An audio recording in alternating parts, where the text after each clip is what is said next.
This is Anatomy of the Unknown, written by Marius Myburg, using the Ghostwriter system. Audio narration is also by the Ghostwriter system. Make your stories come alive. Join at GhostWrite.ink.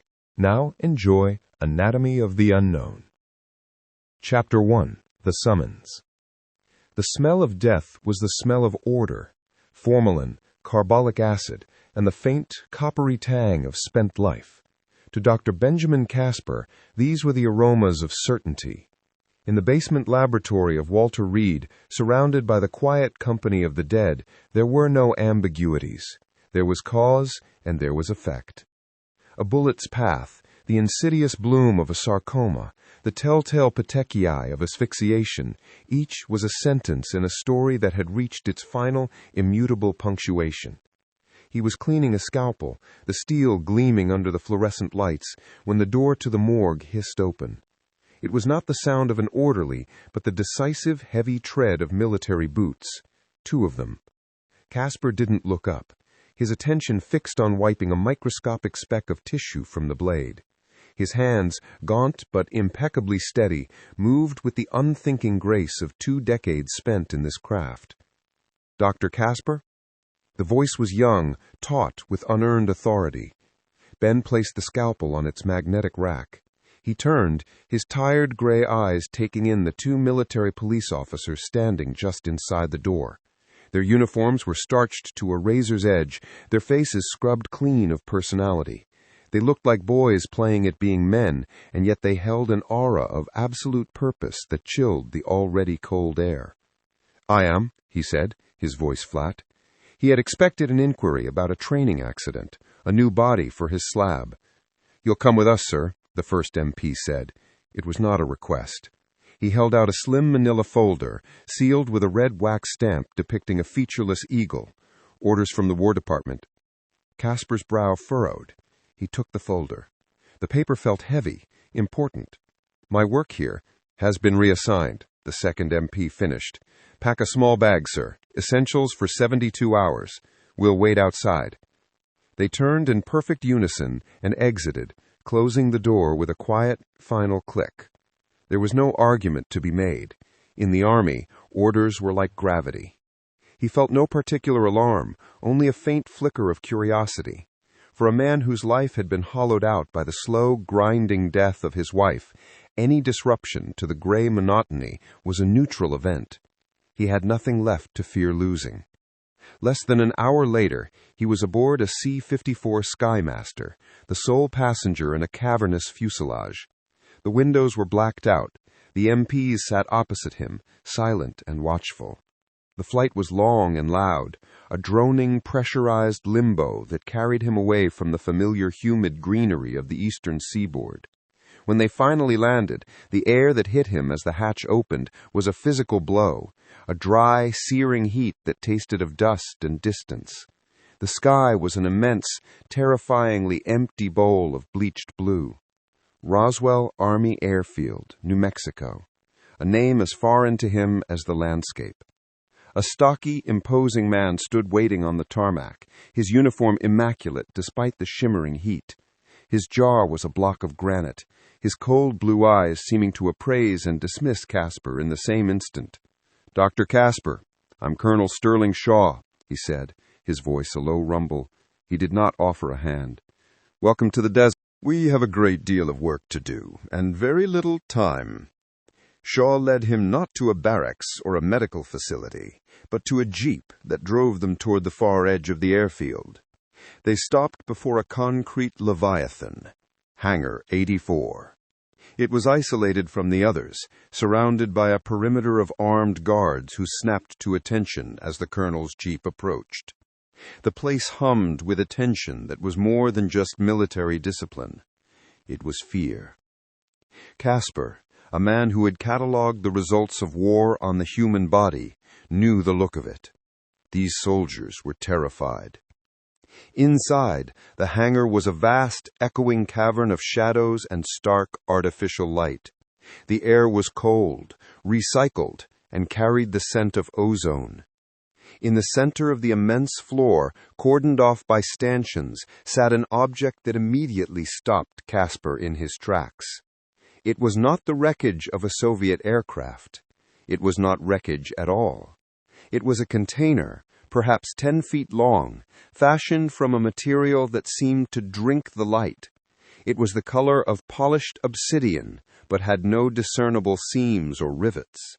Its geometry was subtly wrong, a collection of soft, flowing curves that felt organic, as if it had been grown rather than built.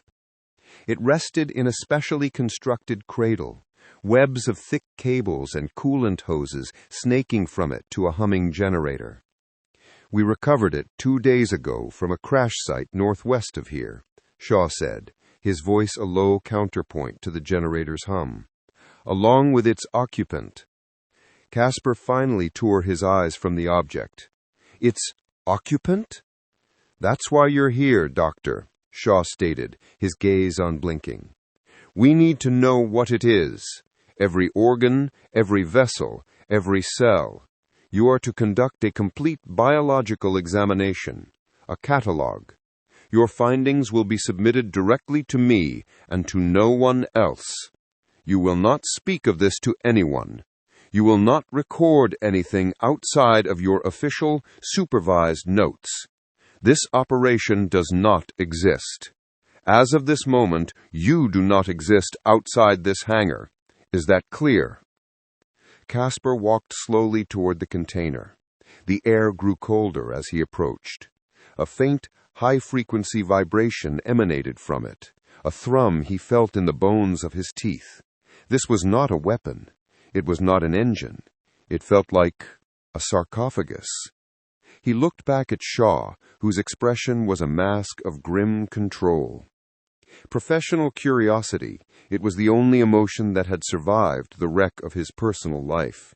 It was a clean, pure thing, a desire for knowledge that asked for nothing in return. Here was a question larger than any he had ever faced, a body that defied every textbook he had ever studied. For the first time in a year, a flicker of something beyond numb procedure ignited within him.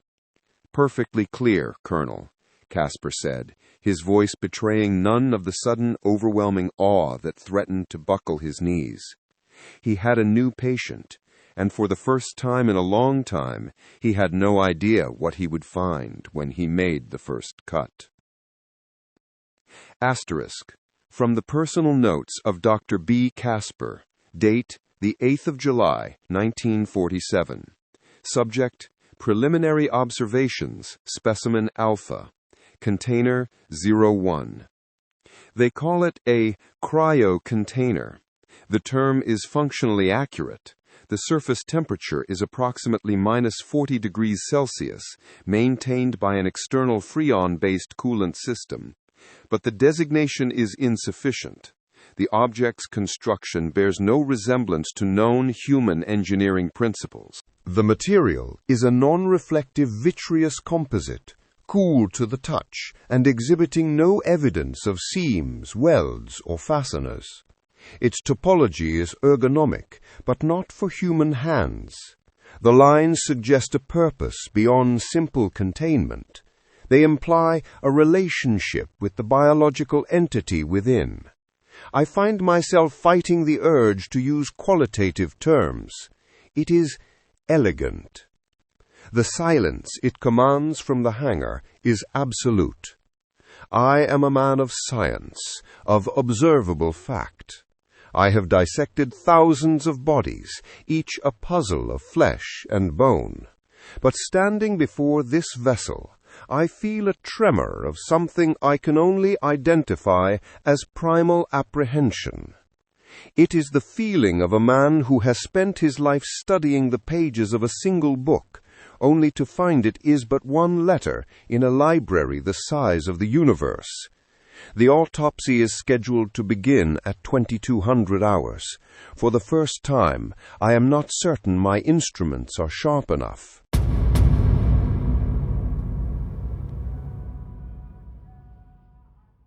Chapter 2. The Specimen. The air in the autopsy bay was cold enough to crystallize a man's breath, scrubbed clean of the hangar's dusty tang and replaced with the sterile bite of antiseptic. It was a coldness Dr. Benjamin Casper knew intimately, a familiar partner in his work. Yet this was different. The chill felt deeper, predatory, seeping not from the humming refrigeration units, but from the object commanding the center of the room. The cryo container rested on a reinforced gurney, its metallic shell absorbing the harsh glare of the overhead operating lights without reflection. It was a thing of seamless, alien geometry, humming with a low thrum of contained power. Colonel Shaw stood with his arms crossed, a bulldog carved from granite, his presence a palpable weight in the sterile space. Major Holloway lingered a step behind him, adjusting his glasses with a nervous tick, his eyes fixed on the container with a mixture of fear and ravenous curiosity. Two technicians in white overalls, their faces obscured by masks, moved with silent efficiency, connecting hoses and checking gauges. Casper watched them, his own hands gloved and resting on the steel instrument tray. He inventoried his tools by touch, a ritual of grounding. Scalpels, forceps, bone saw. Instruments for deconstructing a man. What, he wondered, were the proper tools for dismantling a myth? "Are we ready, Doctor?" Shaw's voice was gravelly, impatient. It was not a question. Casper gave a single, curt nod. "As I'll ever be." The lead technician looked to Shaw, who returned the nod. With a soft hiss, the hoses disconnected. A series of deep, resonant clicks echoed through the bay as electromagnetic locks disengaged. A final groaning sigh of depressurization, and then a profound silence fell, broken only by the whir of the air filtration system. The top half of the container did not open. It dissolved. In a motion too smooth and liquid for machinery, the metallic surface retracted into the base, pulling away to reveal the contents within. A billow of supercooled vapor, dense as a shroud, spilled over the sides and rolled across the concrete floor, clinging to their boots. And with it came the smell. Casper's training catalogued it in an instant. First, the sharp scent of ozone, like the air after a lightning strike.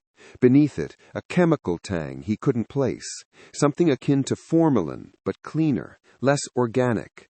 And last, a faint, lingering sweetness, a note so unsettlingly out of place it felt like a violation, a metallic sweetness, like blood on the tongue, but wrong. He stepped forward as the vapor thinned, his professional curiosity a stronger force than the primal instinct screaming at him to retreat. Holloway audibly gasped. Shaw remained impassive, but Casper noted the tightening of the colonel's jaw. The mist cleared.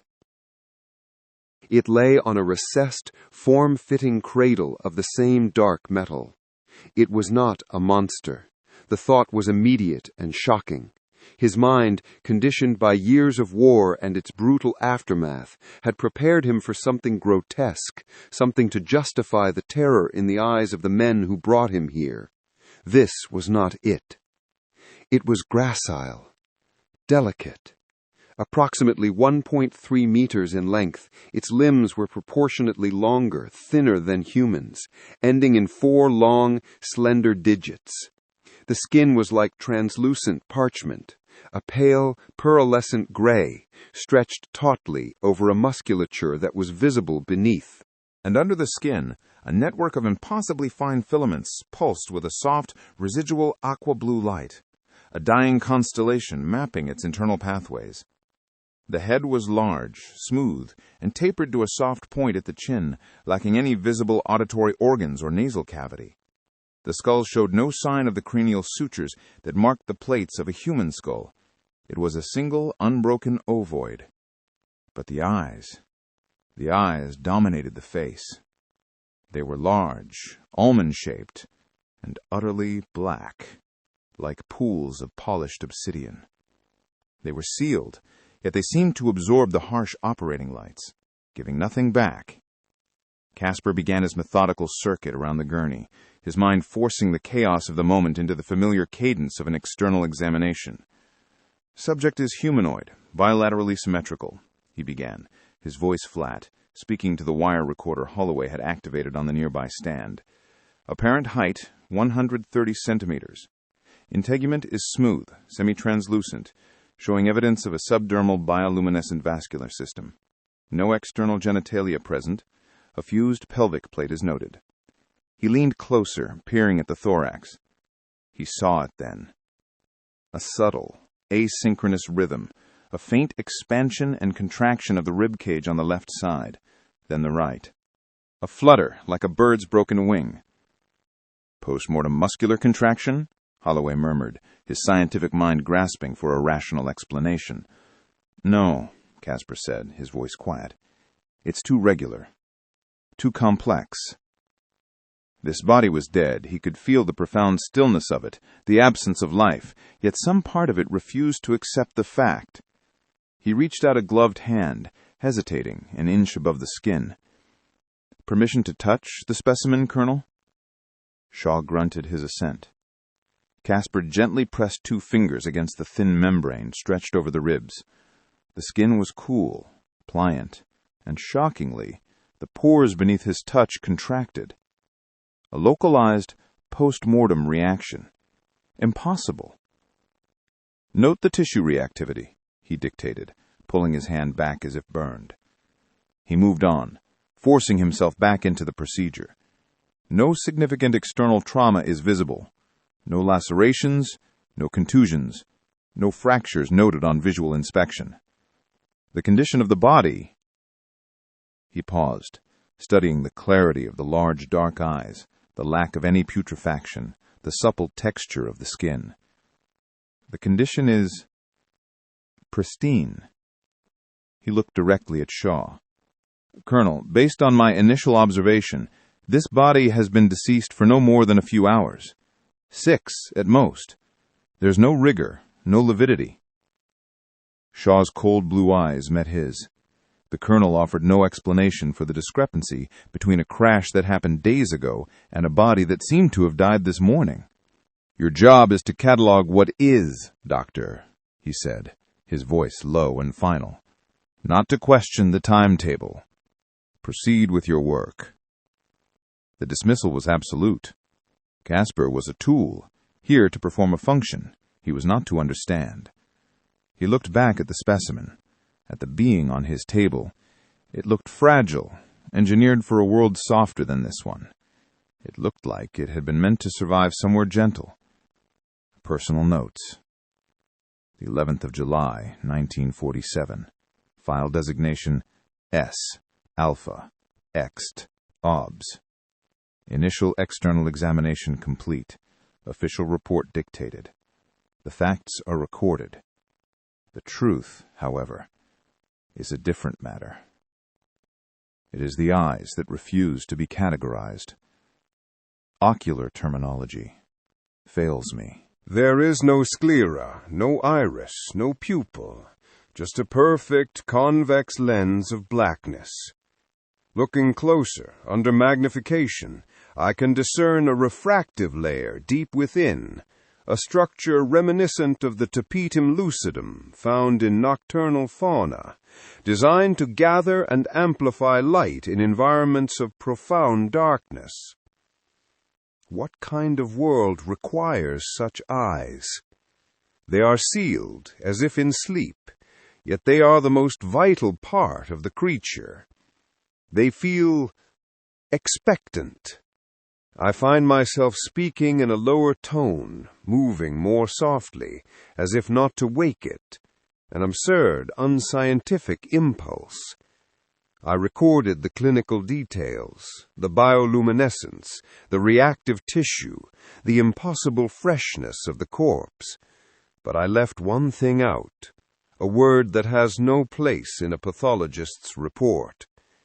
standing there under the sterile glare of the lamps, looking down at this impossible anatomy, I had to fight the urge to write a single damning word in my notes. Beautiful. He snapped the journal shut. The sound echoed the metallic clicks of the cryo-container, a note of finality. He had recorded the data, but what he had just written was a confession, a violation of the cold objectivity that was both his shield and his most essential tool. He stood and walked back into the main bay. The air was thick with unspoken questions. Holloway was staring at the body, his mouth slightly agape, a man witnessing a miracle he was about to see dismantled. Colonel Shaw, however, was staring at him. His eyes were chips of ice, impatient and demanding. "Are you ready to proceed with the internal, Doctor?" Shaw's voice cut through the low hum of the air recyclers. Casper didn't look at him. His focus was entirely on the form on the table. The soft, rhythmic light beneath its skin seemed to pulse in time with a memory, a biological ghost haunting its own abandoned vessel. To cut into it felt less like a dissection and more like a desecration. It was an absurd, sentimental notion, and he hated himself for it. "Yes, Colonel," he said, his voice a low monotone that betrayed none of his internal conflict. "I'm ready." He approached the instrument tray, the familiar gleam of polished steel a small comfort in the profound strangeness of the moment. Scalpels, forceps, bone saw, instruments for deconstructing a man. He now knew they were the wrong tools for dismantling a myth, but they were the only ones he had. His gloved fingers closed around the solid, familiar weight of his preferred scalpel. He tested its balance, the cold metal a steadying presence in his palm. He took his place at the head of the gurney, positioning the articulating lamp to cast the thorax in a stark, shadowless glare. The pale, translucent skin seemed to absorb the light, giving it a soft, internal luminescence. He looked at the creature's sealed, obsidian eyes one last time, a silent, professional apology for what he was about to do. Then he lowered the blade.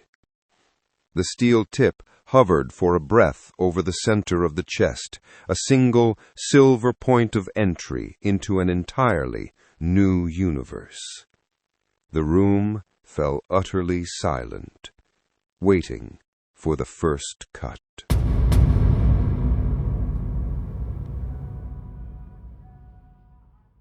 Chapter 3. The Integument. The only sound in the refrigerated air was the low electric hum of the filtration system. It was a constant, sterile drone that Dr. Benjamin Casper had learned to tune out decades ago, a sound that meant work could begin. He stood before the steel table, the body upon it a stark, pale interruption of the room's metallic gray. Under the focused glare of the overhead lamps, its skin seemed to drink the light, holding it in a shallow, pearlescent layer before letting it go. Behind him, he felt the unseen pressure of the observation room, the ghost of Colonel Shaw's cigar smoke, and the weight of his expectations. Casper ignored it. Here, in the sanctum of the autopsy bay, there was only the procedure. The procedure was his shield and his scalpel, the one true thing in a world that had become unmoored. He adjusted his latex gloves, the snap at the wrist a small, sharp report in the quiet. He switched on the reel-to-reel recorder on the instrument trolley. The spools began their slow, silent turn. "External examination of specimen alpha," he began, his voice a flat, clinical monotone designed for the record. "Commences at 0800 hours, July 10th, 1947. Subject is an unidentified biological entity, approximately 1.3 meters in length. Estimated weight, 20 kilograms. General appearance is humanoid, bilaterally symmetrical, with 2 upper and 2 lower extremities." He paused, his eyes tracing the form. The description was accurate, yet felt like a profound lie. It was like describing a cathedral as a building of stone and glass. It missed the point entirely. The integumentary system, he continued, forcing himself forward. The skin is smooth, devoid of hair follicles, sweat glands, or visible scarring. Coloration is a pale alabaster, with a network of fine subcutaneous filaments exhibiting faint residual bioluminescence. The pattern is reticulated, most prominent on the torso and inner limbs. His training took over. Observe, document, do not interpret. Not yet. He picked up a pair of blunted forceps from his tray, the cold steel a familiar weight in his gloved hand. The first test was always the same, skin turgor, a simple pinch to gauge dehydration and tissue elasticity. He leaned over the specimen's slender forearm. The skin was cool, but not frigid, the cryostasis having been slowly reversed overnight. He brought the forceps to the flesh and applied gentle pressure. He expected the skin to tent, to hold its shape for a moment before settling, a typical post-mortem response. It did not. Instead, something impossible happened. The instant the metal touched the surface, a wave of contractions rippled outward from the point of contact. The microfilament pores he had noted yesterday, barely visible to the naked eye, puckered in a concentric, iridescent shimmer. It was a silent, organized, and utterly biological reaction, a complex reflex in a body that was, by all medical definition, dead. Casper snatched the forceps back as if the body had sparked. His breath hitched. He stared, his mind racing through every textbook, every lecture, every autopsy he had ever performed. Galvanism? Postmortem muscle twitch? No. This was too intricate, too localized. It was a coordinated defense response, as reflexive and unconscious as a human flinching from a flame. He had to be sure. He took a deep, steadying breath and reached out again, this time with his gloved index finger. He pressed gently. The ripple repeated itself, a silent, ghostly protest against the intrusion. The skin beneath his finger felt like cool, supple parchment, and for a terrifying second, he felt it press back. "Note," he dictated, his voice tight, betraying a crack in his composure. "The integument displays anomalous post-mortem reactivity to tactile stimuli, a localized contraction of epidermal structures, cause unknown." He straightened up, his heart hammering against his ribs. He ran a hand over his masked face, the latex of his glove squeaking against the fabric. The silence from the observation booth was absolute, heavy. They had seen it too. He forced himself to move on, to continue the systematic cataloging of the impossible. His hands worked with their ingrained precision, but his mind was reeling. He traced the line of the torso, his gloved fingers exploring the rib cage. Stretched between the lower ribs, just over the diaphragm, was a thin, semi-transparent membrane. It was tougher than skin, but more pliable than cartilage. He pressed against it, feeling the give. "A bilateral thoraco-abdominal membrane is present," he recorded. "Hypothesis: a secondary respiratory surface, possibly for gas exchange in an environment with different atmospheric composition or pressure." He moved lower. The abdomen was flat and smooth. There was no umbilicus. The creature had not been born. It had been formed. The thought was unscientific, and he pushed it away. Then he reached the pelvic region and stopped. There was nothing. No genitalia. No anus. Not even a rudimentary structure to suggest their absence. The flesh was a seamless, uninterrupted continuation of the abdomen, fusing into the legs. The underlying pelvic bone felt like a single, solid plate. It was a form of biological purity that was profoundly alien. It did not reproduce as he understood it. It did not excrete, as he understood it. It simply was.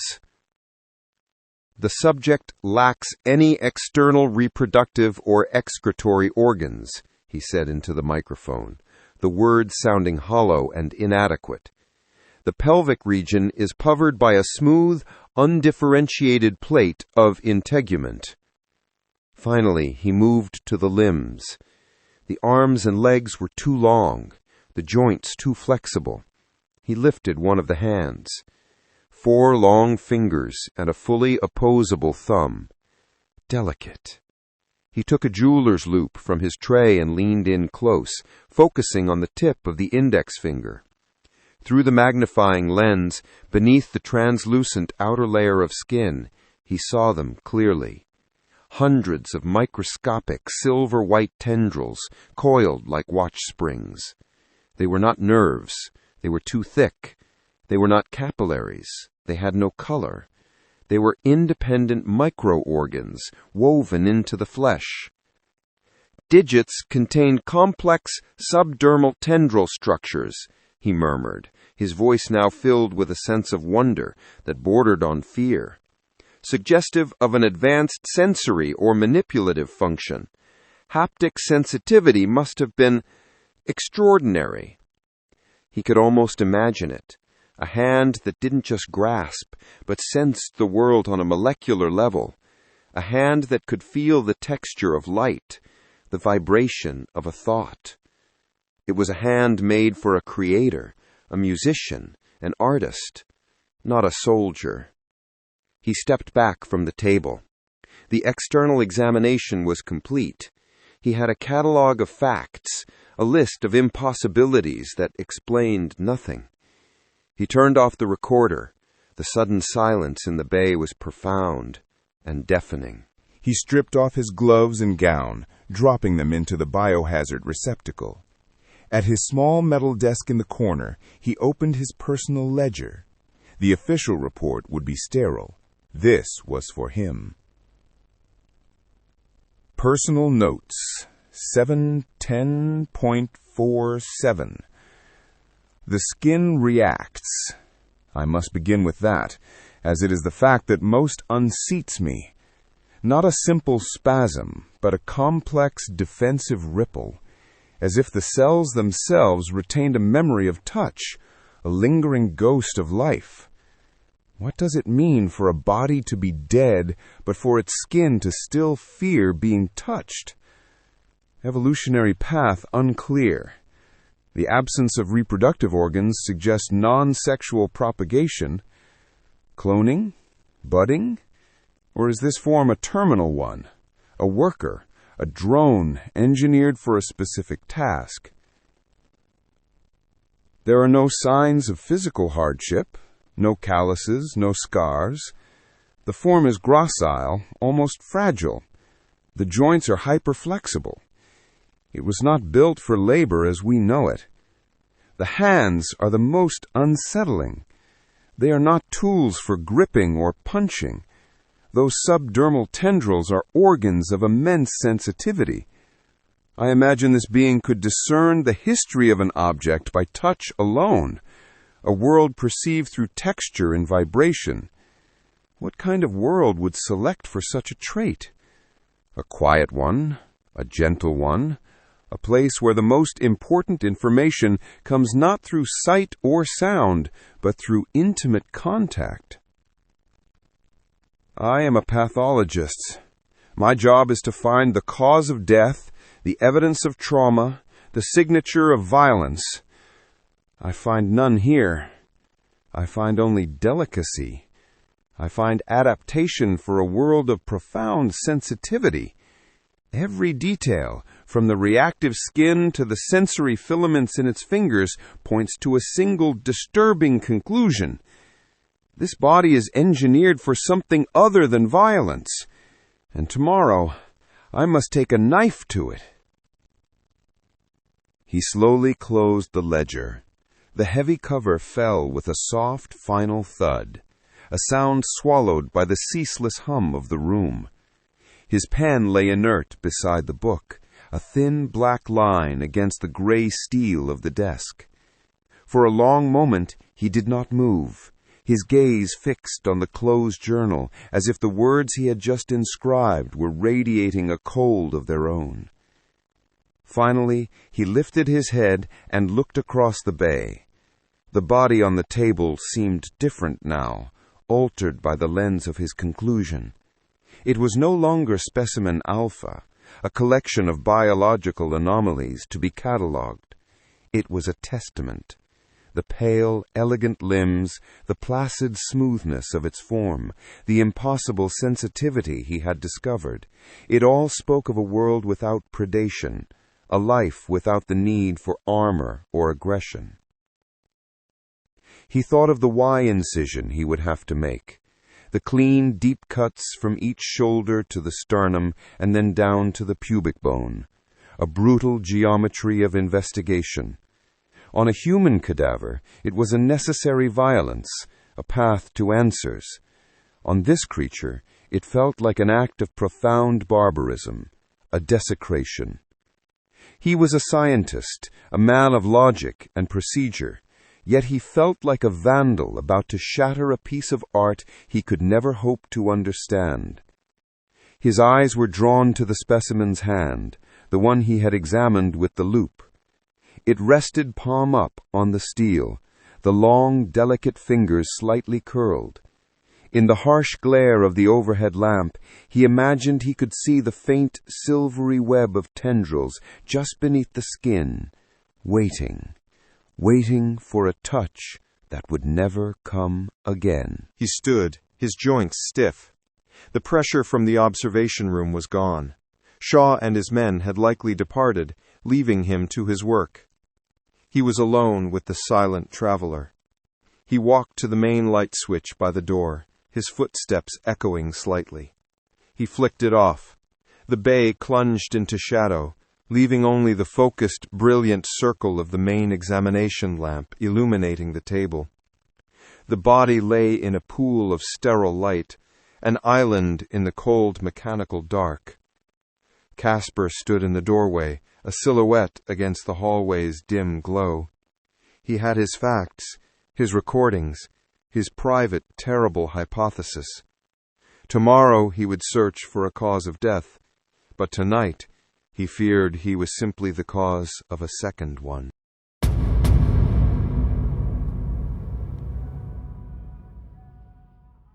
Chapter 4. The Thoracic Cavity. The scalpel felt like an extension of his will. A number 10 blade, freshly seated in its steel handle, cold and absolute. Dr. Benjamin Casper held it poised above the specimen's chest, the harsh operating lights turning the translucent skin into a map of faint, subcutaneous rivers of light. The moment had arrived. The boundary between exterior and interior, between form and function, was about to be crossed. He began the Y incision. The blade tip met the skin just below the left clavicular notch. He expected the familiar drag, the slight give of fascia and adipose tissue. He got neither. The skin resisted with an unnerving elasticity. It was like trying to cut taut rubber. The blade skated for a fraction of an inch before biting, and even then the cut did not part cleanly. Behind the razor's edge, the microfilament pores he had observed earlier seemed to constrict, pulling the wound closed in a silent, stubborn act of post-mortem integrity. Casper paused, his breath fogging the edge of his surgical mask. He readjusted his grip, applying firm, steady pressure. This was not dissection. It was a violation against a material that refused to yield. The scalpel moved slowly, tracing the line down to the xiphoid process, leaving a shallow weeping groove instead of a gash. The fluid that oozed from the incision was not red, but a thin, clear ichor that carried the scent of ozone and something else, something deeply unfamiliar, like cold stone and broken greenery. He completed the arms of the Y, peeling back the 2 flaps of chest skin. The tissue beneath was not the familiar red of muscle and white of fascia. It was a semi-lattice structure, a weave of pale, fibrous bands that shimmered faintly, as if impregnated with silica. It clung to the rib cage with frustrating tenacity. He had to work with forceps and a Metzenbaum scissor, snipping each connection with a dull, fibrous snap. beneath lay the sternum, and it was wrong. There was no manubrium, no sternal body, no xiphoid process. In their place was a single fused plate of a material that resembled bone, but was perforated with thousands of tiny uniform holes, like a section of coral. It was pale gray, almost white, and felt unnaturally light as he tapped it with the steel handle of his scalpel. It rang with a faint ceramic chime. A saw was out of the question. It would shatter the porous structure into dust. He retrieved a lebche knife and a mallet from the instrument tray, tools for a more brutal form of entry. He placed the chisel-like edge of the knife at the top of the sternal plate and struck it once, sharply, with the mallet. The sound was not the wet crack of bone, but a dry, sharp snap, like a ceramic tile breaking cleanly in two. The fissure raced down the center of the plate. He worked the lebche knife into the crack and levered it open. With a final grating protest, the two halves of the sternal plate separated. He used a rib spreader to retract the chest wall, the ratchets clicking loudly in the humming silence of the bay. And then he saw it. He simply stopped, tools held uselessly in his hands. Every textbook, every cadaver, every autopsy he had ever performed had prepared him for a specific architecture.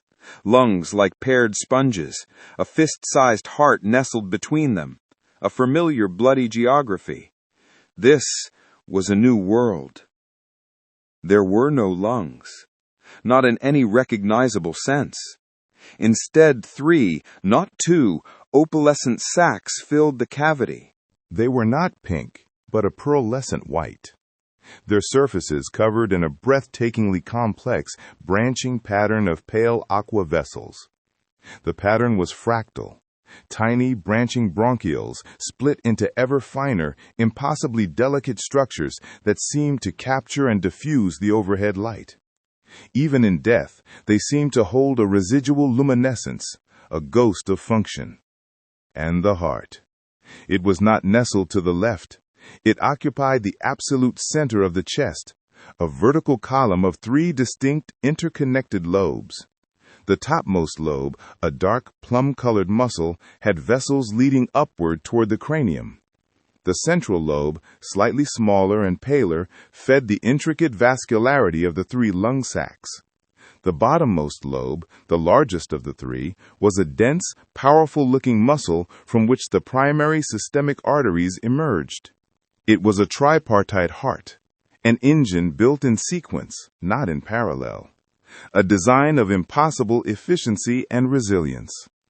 Casper found himself staring, his mind struggling to categorize what he was seeing, to place it within any known biological framework. It was not merely different. It was a statement of a fundamentally different evolutionary path. He reached for a syringe, the needle glinting. He had to know what flowed through those aqua veins. He carefully punctured the largest vessel leading from the bottom lobe of the heart. The plunger drew back with ease, and the syringe filled with a fluid the color of a pale tropical sea. Luminous, otherworldly. He withdrew the needle, and a single perfect droplet of the aqua fluid welled up on the vessel's surface. It didn't drip. As it met the air, it began to change. The droplet shivered, and then, impossibly, it pulled itself into a thin, shimmering fiber, a strand of silk that hung in the air for a moment before dissolving into nothing. Casper stood back from the table, his gloved hands trembling slightly. He looked from the impossible cavity to the humming instruments that monitored the room's atmosphere. He felt a sudden vertiginous sense of scale. He was a man who cataloged endings, who understood the mechanics of failure in the human machine, but this was no mere machine. This was a piece of the universe he was never meant to see. A blueprint for life written in a language he couldn't comprehend. And he was taking it apart, piece by piece. Autopsy report, specimen alpha. Addendum, vascular fluid analysis. July 11th, 1947. Dr. B. Casper. Subject's circulatory fluid is a low-viscosity, copper-based solution consistent with hemocyanin. Spectrometric analysis confirms copper as the primary oxygen-binding agent, which accounts for the pronounced aqua-blue coloration when oxygenated and its near transparency in the deoxygenated state observed in smaller protected capillaries. This is where the parallels to terrestrial biology, e.g. mollusca, arthropoda, end. The fluid exhibits an extraordinary property upon direct, prolonged exposure to the current atmospheric composition, approximate 21% oxygen. When a sample is placed on a slide, it does not coagulate in a traditional fibrin-based cascade. Instead, it undergoes a rapid polymerization. The copper-protein complexes appear to act as catalysts, bonding to form long microfibrous chains. Under magnification, these chains self-assemble into a crystalline lattice, creating delicate, silk-like threads. The process is remarkably efficient, sealing a puncture almost instantaneously with a flexible, semi-rigid biological mesh. This suggests a wound-sealing mechanism that is orders of magnitude faster and more resilient than mammalian clotting. It is not merely clotting. It is a form of instantaneous organic fabrication. The implications are profound. This system would provide unparalleled protection against depressurization or external trauma. It is an elegant, almost breathtakingly perfect solution to survival in an environment one can only assume is exceptionally hostile. A biological marvel. I have preserved 3 samples in sealed, deoxygenated vials for further analysis, though I suspect our current instrumentation is inadequate to fully comprehend its biochemical intricacies.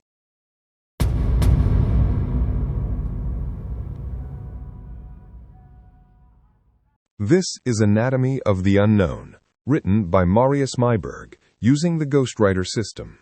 Audio narration is also by the GhostWriter system. Make your stories come alive. Join at GhostWrite.ink. Now enjoy Anatomy of the Unknown.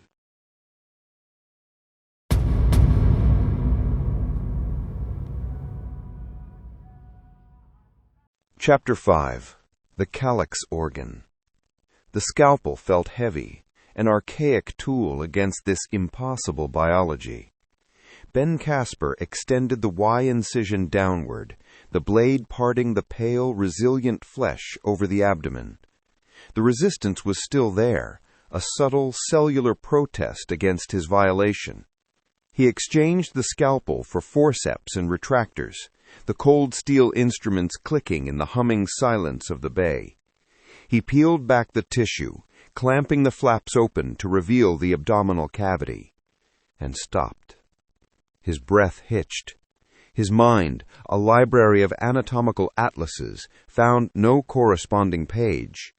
There was no stomach, no sprawling, chaotic tangle of intestines, no great dark mass of a liver, no spleen tucked into a familiar corner, no bean-shaped kidneys nestled against a posterior wall. The entire cavity was a testament to a ruthless, beautiful efficiency that terrestrial evolution, with its messy redundancies, had never achieved. In place of organs was a network of silvery, semi-rigid tubules that branched and converged with geometric precision. They connected to several pearlescent sacs that pulsed with a slow residual light, the same faint bioluminescence he had seen in the vascular system. It was less a collection of digestive parts and more a contained, sterile bioreactor. Waste and nutrient processing appeared to be a single integrated function, elegant and utterly alien. His gaze drifted lower, toward the fused pelvic plate. There, cradled in a web of the silvery tubules, lay something that did not belong in any living creature he had ever conceived of. It was a crystalline structure, roughly the size of a human heart, composed of dozens of interlocking hexagonal facets. It looked like a cluster of smoky quartz, but it was threaded with the same aqua-blue filaments that comprised the vascular network, and they converged at its core. A faint internal light ebbed and flowed within its facets, a soft white glow that was not a reflection of his operating lamp. He named it without thinking, the words a clinical whisper in the sterile air. Calyx organ. He reached for a neurological probe, its tip blunted and metallic. With a hand he willed to be steady, he gently touched the probe to one of the crystal facets. The reaction was instantaneous and profound. A low hum vibrated through the probe, up his arm and into his teeth. The light within the organ flared, and the entire network of abdominal tubules brightened in sympathetic response. His nearby electromyograph, still active from his examination of the skin, jumped wildly, the needle scratching out a pattern of rhythmic, organized discharge. Post-mortem activity. But this was not the random twitch of dying nerves. This was a system responding to stimulus, a machine still holding a ghost of its charge. He felt a wave of vertigo, the sterile floor seeming to tilt beneath his feet. He was not dissecting a body. He was decommissioning a device of unknown and unknowable purpose. "Doctor?" The voice made him flinch. He hadn't heard the hiss of the bay door. Major Holloway stood a few feet away, his expression taut with concern, his glasses slightly askew. He had shed his jacket, his sleeves rolled up as if in sympathy with Casper's work. "Are you all right?" Holloway asked, his voice low. "From the observation room you looked—" "I am documenting an impossibility," Casper said, his own voice sounding distant and rough. He gestured with the probe toward the glowing crystal. "This organ, it's generating a current. Organized, rhythmic. It responds. The body has been deceased for hours, perhaps a day. This should not be happening." "We don't know their definition of deceased," Holloway offered quietly, stepping closer to the table. His eyes, wide with a scientist's awe, fixed on the exposed cavity. "This isn't just an anatomy," Casper continued, the words spilling out, a dam of clinical restraint breaking. "This is engineering. The thoracic cavity was a masterpiece of redundant, trauma-resistant design. This is a power source, a processing unit. I am taking apart a machine that was once alive, and I have no idea what it does." Holloway's gaze flickered from the specimen to Casper's pale, sweat-sheened face. The young physicist seemed to be wrestling with his orders, his conscience warring with his duty. The silence stretched, filled only by the hum of the filtration units and the faint, rhythmic pulse from the calyx organ. "Doctor," Holloway said, his voice barely audible, "you should know, for context, for your work." He took a deep breath. "It's not the only one." Casper froze. The probe slipped from his numb fingers and clattered onto the steel tray. "What did you say?" "There was another," Holloway admitted. Refusing to meet Casper's eyes, he stared at the floor. "Recovered from a different part of the crash site. It was damaged, but functional." "Functional?" The word was dry, brittle. "You mean alive?" Holloway nodded, a single sharp gesture. "They took it somewhere else. Walter Reed, I think. A different team. Shaw's orders." A cold void opened in Casper's chest. A live one. While he stood here violating this silent dead specimen, another was breathing, thinking, feeling, trapped in a room somewhere, surrounded by men like Shaw. The knowledge didn't just raise the stakes, it transformed the very nature of his work. He was no longer a pathologist seeking answers from the dead. He was a vivisectionist's shadow, performing a parallel ghoulish procedure on a being that had a living, breathing counterpart.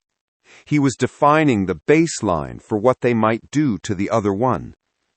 "Get out," Casper said, the words a low growl. "Doctor, I thought you should—" "Get out!" he snapped, turning on Holloway with an intensity that made the younger man stumble back. "Leave me to my work." Holloway hesitated, then nodded grimly and retreated, the bay door hissing shut.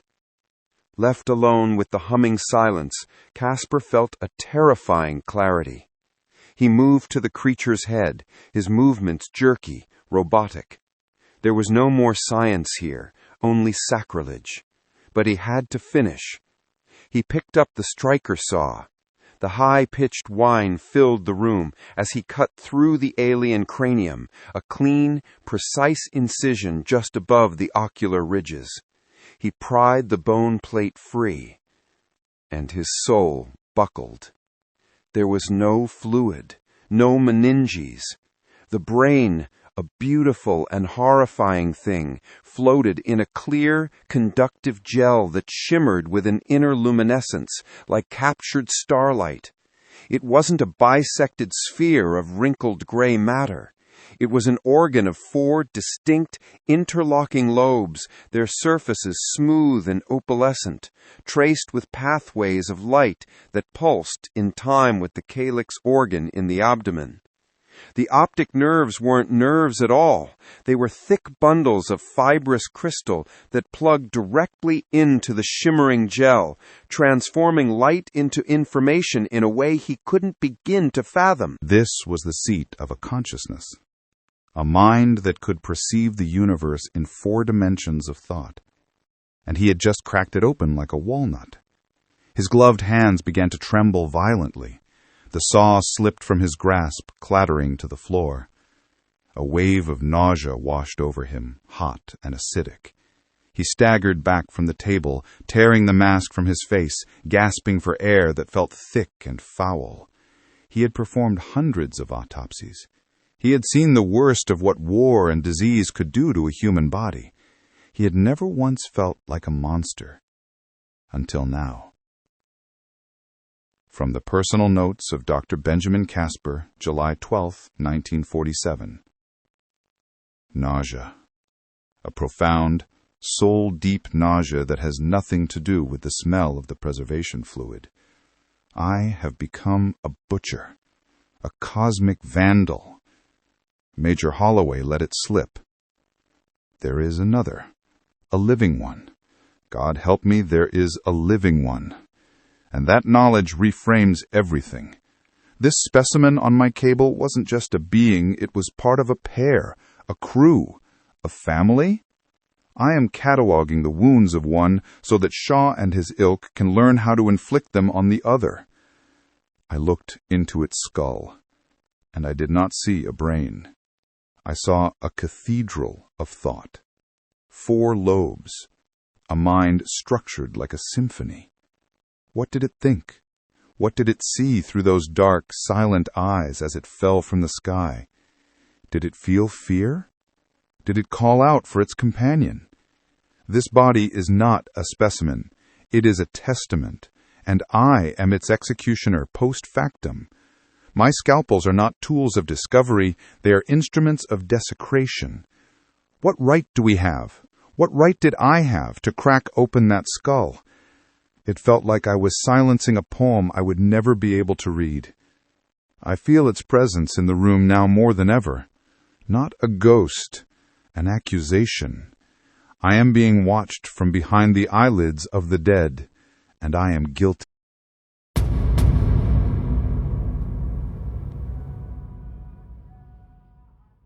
Chapter 6. Contagion of Thought. The knowledge was a splinter under the soul. It wasn't the fact of the creature on his table that haunted him now, but the fact of its twin, somewhere else, alive, breathing, aware. Holloway's confession from the day before had recontextualized every incision, transforming a scientific procedure into the desecration of a tomb in full view of the mourner. Every sound in the autopsy bay was magnified. The hum of the ventilation was a low accusatory whisper. The drip of condensation from a cooling pipe was the tapping of an impatient finger. Casper worked under the sterile lights, his gloved hands moving with a lifetime of practiced economy, yet he felt like a clumsy intruder.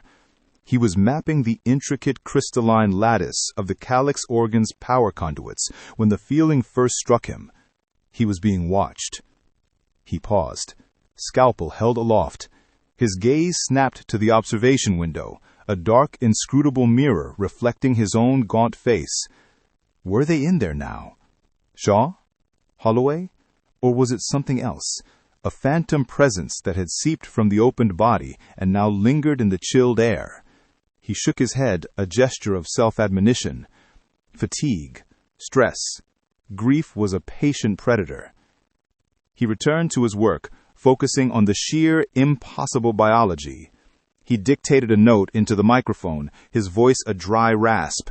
The organ's matrix appears to function as both a capacitor and a regulator. There is no biological analog. It is more akin to engineered crystal circuitry. He reached for a probe to measure the residual electrical discharge. His eyes followed the instrument, but his mind drifted.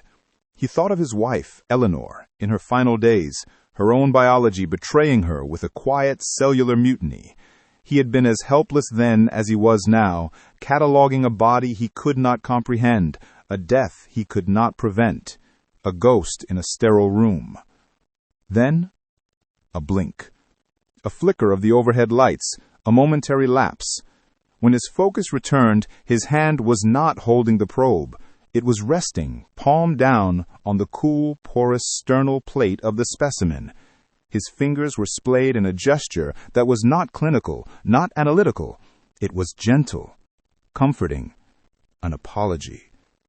He snatched his hand back as if burned, a strangled gasp catching in his throat. How long had it been there? A second? A minute? He couldn't remember moving it. The microphone was off. He checked the reel-to-reel recorder. The tape had advanced by several feet, a silent testament to lost time. A cold dread, colder than the room's refrigerated air, settled deep in his bones. The splinter was working its way deeper. That night, sleep offered no escape. It was a descent into the same sterile room, but the lighting was different. Dim, uterine, pulsed by the slow beat of a tripartite heart. He lay on his cot in his Spartan quarters, but he was also at the foot of the autopsy table. The alien was not on it. It was standing in the corner of his room, its slender form wreathed in shadows. It wasn't breathing, not in any way he understood, but it was alive. Its large, black, lens-like eyes were fixed on him, not with malice, but with an unreadable, unnerving curiosity. It was observing, cataloging, dissecting him. He awoke with his own heart hammering a 2-beat rhythm against his ribs. The dream clung to him like a shroud as he dressed. The image of those eyes burned behind his own. He found Major Holloway near the hangar entrance, nursing a cup of coffee that steamed in the pre-dawn chill. The younger man looked as haggard as Casper felt, his uniform looking a size too big for his lean frame. Holloway's eyes widened slightly at Casper's approach. "Doctor, you're up early." "Sleep is luxury," Casper said, his voice rough. "I need to ask you something, Major. About the other one." Holloway's posture stiffened. He adjusted his glasses, a nervous tic that betrayed his anxiety. "Doctor, I've already said too much. Colonel Shaw—" "Damn the Colonel," Casper cut in, his voice low and intense. He took a step closer, forcing Holloway to meet his gaze. "Does it know? Does the one that's alive, does it know what I am doing to its companion?" The question hung in the air, monstrous and raw. Holloway paled, his gaze darting around the cavernous hangar, as if the steel girders themselves were listening. "We don't know what it knows. We can't communicate with it. It's just there." "Is it like this one?" Casper pressed, his hands clenching into fists. "Anatomically, does it look at you with those eyes?" "I haven't seen it," Holloway admitted, his voice barely a whisper. "It's at another facility. Higher classification. All I heard were whispers. They said it doesn't react. It just watches." The echo of his dream was so perfect, so chilling, that Casper felt a wave of dizziness. He steadied himself against a crate. "Watches what? Watches who?" "Everyone," Holloway said, finally looking at Casper with an expression of profound, shared dread. "They say it feels like it's looking right through you, like it's counting your bones from the outside." He took a shaky sip of his coffee. "Be careful, Doctor. Shaw is watching you. He doesn't trust a man who asks too many questions. He just wants a report he can bury." The warning was clear. Holloway was not an ally, not truly, but a fellow prisoner in this concrete tomb. He gave a curt nod and walked away, the interview having answered nothing and everything at once.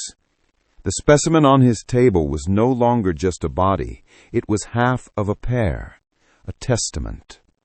And he was the desecrator. That evening he sat at the small desk in his quarters, the pen feeling alien in his hand. The clinical language was gone, replaced by a frantic scrawl that barely stayed on the lines. Personal notes, July 11th, 1947. It observes.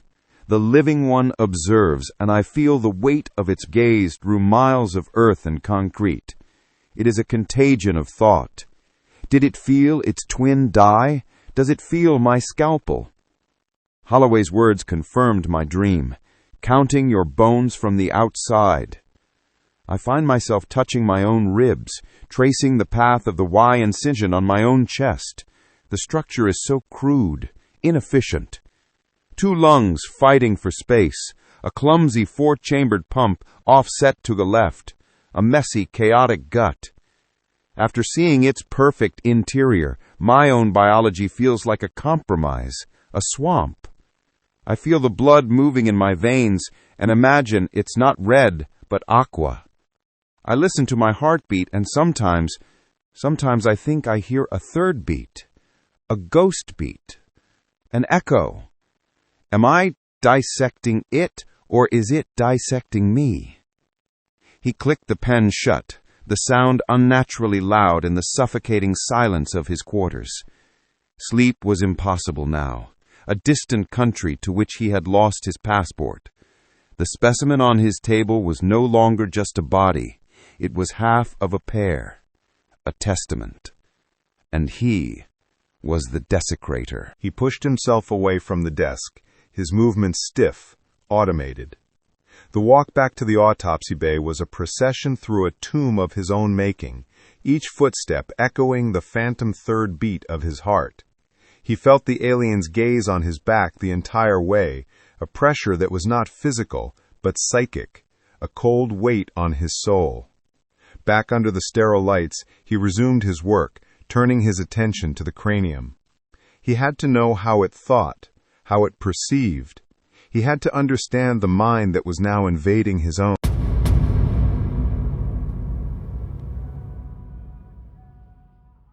Chapter 7. The Classification. The clang of the autopsy bay's pressure door was a violation. It wasn't the hiss of its pneumatic seal, but the percussive shock of metal on metal as it was thrown open against its stops. Dr. Benjamin Casper flinched, his hand jerking back from the specimen's open cranial cavity. He turned, blinking against the sudden disruption of his hermetic world. Colonel Sterling Shaw stood in the doorway, a block of pressed olive drab against the stark white. Behind him, 2 military policemen stood at parade rest, their expressions as sterile as the room's steel surfaces. They held empty canvas satchels. "Doctor," Shaw's voice cut through the hum of the filtration units. "Your work is concluded." Casper slowly straightened, his back aching from hours hunched over the table. He peeled off his latex gloves with a weary snap. "Colonel, I am far from finished. The neurological examination alone will require another day at least. The structure of the quad-lobed—" "Your work," Shaw repeated, stepping into the bay with the heavy, deliberate tread of a man who owned the ground he walked on, "is concluded." He didn't look at the dissected body on the table, his gaze fixed on the meticulously organized notes, diagrams, and photographic plates spread across a side trolley. He nodded to the MPs. Collect it. Everything. The men moved with chilling efficiency. One went for the trolley, sweeping Casper's detailed sketches of the tripartite heart and the calyx organ into a satchel. The other approached Casper's personal desk in the corner, where his journal lay open. Casper moved to intercept, a surge of protective instinct rising in his throat. "Those are my private notes," he said, his voice tight. "They contain speculative hypotheses, personal reflections." "They contain information pertinent to a matter of national security," Shaw countered, his cold blue eyes daring Casper to argue. "And as such, they are the property of the United States Army." The MP didn't hesitate, scooping the journal and loose pages into the second bag. They took everything. The preliminary reports, filed in triplicate, the chemical analysis of the hemocyanin blood, the undeveloped film from the close-up camera. In under a minute, 3 days of world-shattering discovery were reduced to the contents of 2 canvas bags. Casper felt as if they were excising a part of his own brain.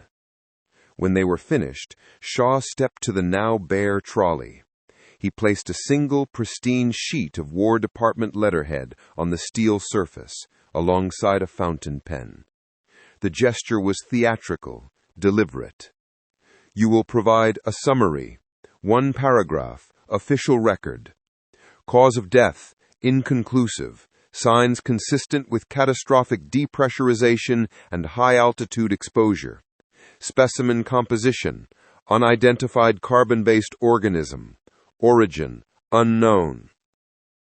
Casper stared at the blank page. It was an invitation to erase reality. "That's a lie," he whispered. The words felt foolish and small in the echoing room. "Colonel, what I have found here, it isn't just a new species, it's a new biology. A tripartite heart that could sustain function under extreme trauma. A circulatory system that polymerizes on contact with our atmosphere. An organ, the calyx organ, that appears to be a solid-state something, still holding a measurable electrical potential. This isn't just an unidentified organism. This is the most significant biological discovery in human history." He took a breath, his voice rising with a desperate academic fervor that had been buried under grief for years. To reduce this to a single sanitized paragraph is not just negligent, it is a crime against knowledge itself. Shaw listened with the mild, impassive patience of a man waiting for a storm to pass. When Casper fell silent, the colonel picked up the pen and held it out to him. "There is no crime here, Doctor," he said, his voice low and devoid of malice. It was worse. It was devoid of anything. "Only a procedure. You are part of that procedure." "I will not be," Casper said, crossing his arms. A pathetic gesture of defiance, but it was all he had. "I will not falsify a report of this magnitude. What about the other one, the one you have alive? Does science not matter there, either?" Shaw's expression didn't flicker. He simply placed the pen back on the page. He looked from Casper to the open body on the table, then back. For the first time, a sliver of something that might have been contempt entered his voice. "You still don't understand what this is about, do you, Doctor? You see a specimen, a puzzle, a wonder." He took a step closer, his presence seeming to suck the very air from the room. "This was never about science. It was about classification." The words hung in the sterile air, colder than the refrigeration units. "Is it a threat? Can we use it? Everything else is noise. Your awe, your notes, your crime against knowledge, it is all noise that gets in the way of the only 2 questions that matter. Your job was to give us the information needed to classify it. You have done so. Now you will provide the official summary which will allow us to close the book." The finality in his tone was absolute. Casper felt the fight drain out of him, replaced by a hollow, ringing emptiness. He had been a tool, a specialized scalpel wielded to pry open a box so the contents could be labeled threat or asset and put on a shelf. The knowledge itself was incidental. He looked at the body. A being engineered for a gentle world, he'd thought. He saw its fragility, its quiet complexity, and felt a profound, unexpected kinship. It, too, had been violently misunderstood. "Very well, Colonel," Casper said, his voice a dead monotone. "Leave the page. I must prepare the specimen for transport first."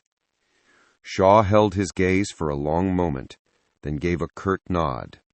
"You have 30 minutes.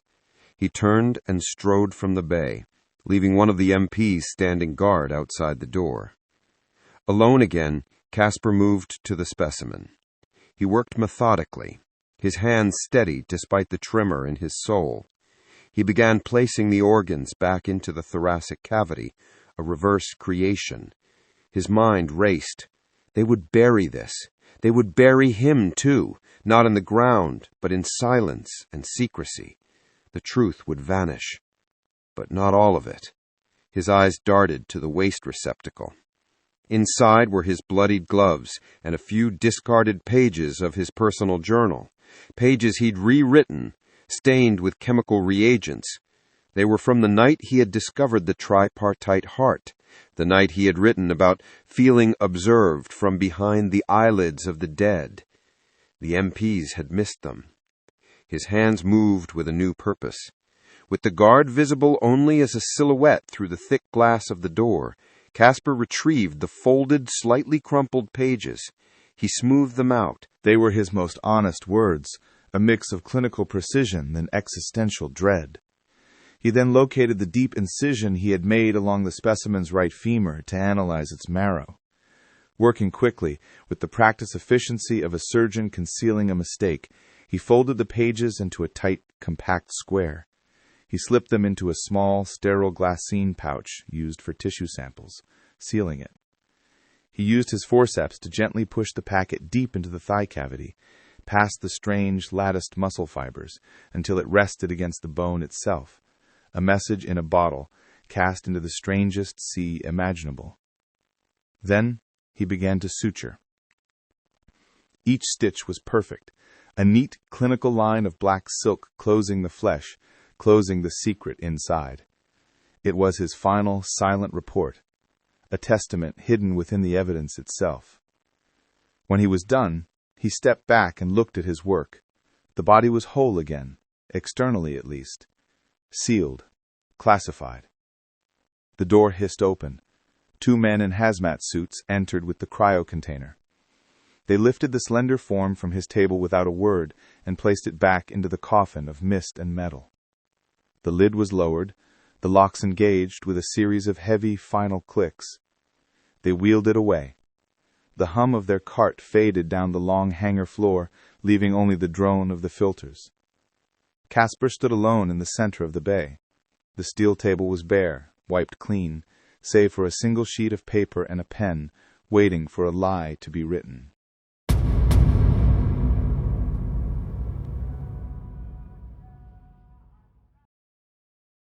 Chapter 8.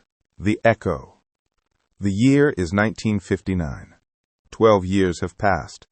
The world has forgotten the weather balloon that fell on a ranch outside Roswell. The name itself has faded, a line item in a regional newspaper, a brief spike of foolish chatter long since buried under the weight of new fears. The bomb, the red menace, the satellites scarring the heavens with their silent, inexorable orbits. But for Dr. Benjamin Casper, time is a flat circle.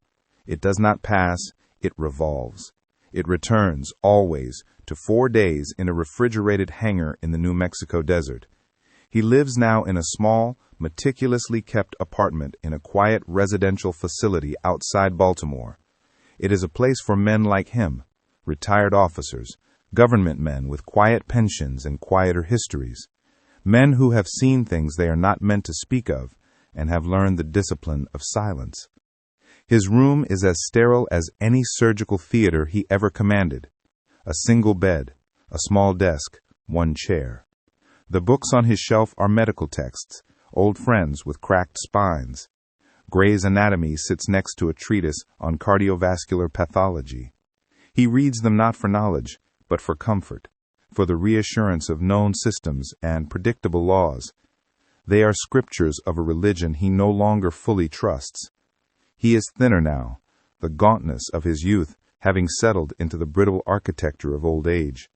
His hands, once the steadiest instruments in his possession, have a fine tremor. He watches them sometimes, turning them over in the pale afternoon light that filters through the single window.